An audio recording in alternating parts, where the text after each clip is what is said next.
আজকে আলমারিটা খোলার পর দুইটা শাড়ি চোখে পড়ছে।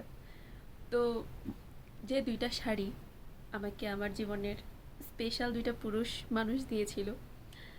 প্রথম শাড়িটা 2018 সালে, না না সরি, প্রথম শাড়িটা হচ্ছে 2019 সালে পাইছি, আর দ্বিতীয় শাড়িটা 2020 সালে পাইছি। ছোটোবেলায় তো বুঝতাম না, তখন হয়তো বা বাবা কিনে দিয়েছিল। কিন্তু বড় হওয়ার পর যে দুইটা শাড়ি আমার জীবনে এসেছে, ভাবলাম যে সেটা আপনাদের সাথে শেয়ার করি আর স্মৃতি করে রেখে দেই। তো চলেন দেখা যাক আমার শাড়িগুলো, আর তার সাথে বলবো কোন স্পেশাল দুইটা পুরুষ দিয়েছে। তার জন্য পুরো ভিডিওটা দেখতে হবে।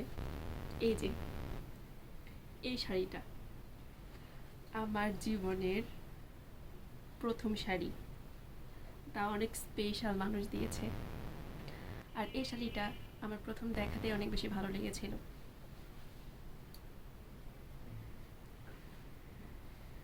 এই যে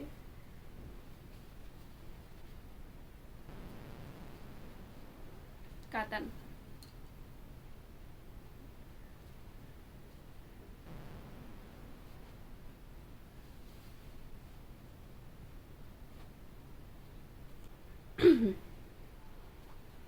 এবার বলি এই শাড়িটা আমাকে কে দিয়েছে। এই শাড়িটা আমাকে কিনে দিয়েছে আমার ভাই, মানে আমার দাদার বিয়েতে। এই শাড়িটা আমি প্রথম কিনেছি, আমি আমার পছন্দ মতোই কিনেছি, দাদাও পছন্দ করেছিল। তো আমার জীবনের এটা হচ্ছে প্রথম শাড়ি, যেটা আমার ভাই কিনে দিয়েছিল। এটা আমার কাছে অনেক বেশি স্পেশাল শাড়ি।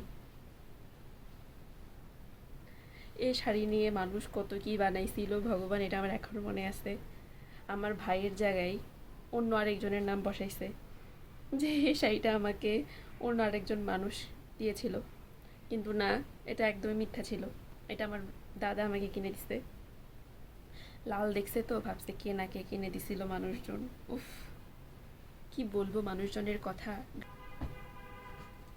এরপর আসি এই শাড়িটা।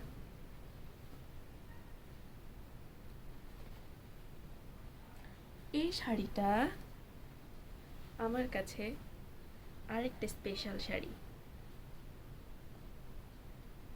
এটা আমার জীবনে দ্বিতীয় শাড়ি, কিন্তু আমার ভালোবাসার মানুষের কাছ থেকে পাওয়া প্রথম শাড়ি। আমার স্বামী, এটা আমার স্বামী আমাকে প্রেমের বেলায় দিয়েছিল। খুব পছন্দের একটা শাড়ি, এত আরাম শাড়িটা পরতে। উফ, প্রেমের বেলায় তখন না জানিয়ে কত যে গিফট দিত, আর এখন একটা গিফটও দেয় না। না না সরি, দেয়, তবে আগে তো না জানাই দিত, তখন ওটার মধ্যে একদম ভালোবাসা ভালোবাসা ফিল হইতো। এখন তো চোখের সামনে দেয়, এজন্য মনে হয় যে কিছু দেয় না। তো চলেন এই শাড়িটা দেখাই। আমার প্রায় 3 থেকে 4 বার পরা হয়েছে।